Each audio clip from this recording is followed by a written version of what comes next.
historia orain dela 5 urte hasi zen, Gabon batzuetan Olentzeroko lanak egin nituenean, Bilboko auzo batetan, eta, bueno, umeen gutuna jasotzen ibili nintzen, eta, bueno, hori ikusten zen, gizarte honen isla bezala, beste herrialde batzuetatik etorritako umeak, beraien herrialdetan bizi direnentzako gauzak eskatzen zituzten, haien gutunetan, ezta?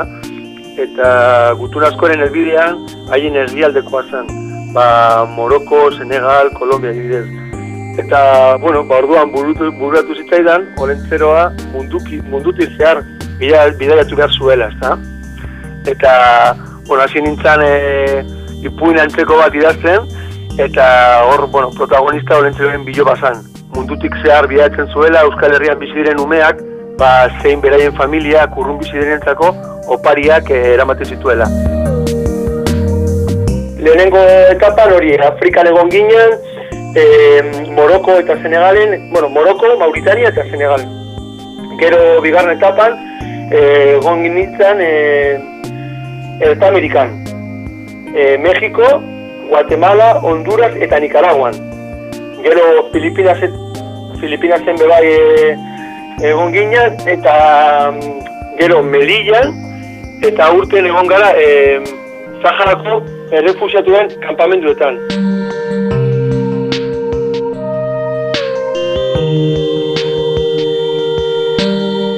Familiak esker handiz hartzen dituzte gutunak eta dena eskaintzen dizute. Ezta? Unkitu egiten dira, mezua jasotzea, ezta normala da, eta familia bakoitzean egindako bizita bidai bat entzeko izaten da.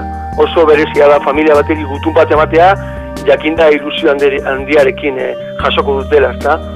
Eta niretzako momentu horiek ni beti esaten dut. Olentzeroen munduaren egitasmoa niretzako harima elikatzen du, ezta? Eta horrezagatik nik uste dut egiten dudala 5 urte darama honekin, eta momentu oso bereziak dire. Azkenean sentitzen naz familia baten parte bebai, ezta? Oso momentu unkigarriak dire.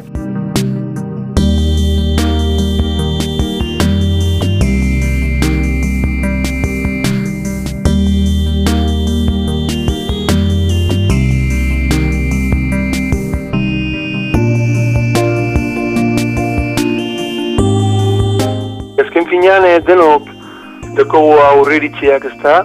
Eta egiten badezu ezagutzen badezu familia bat eta bere historioa eta ezagutu eta barneratu, ezta?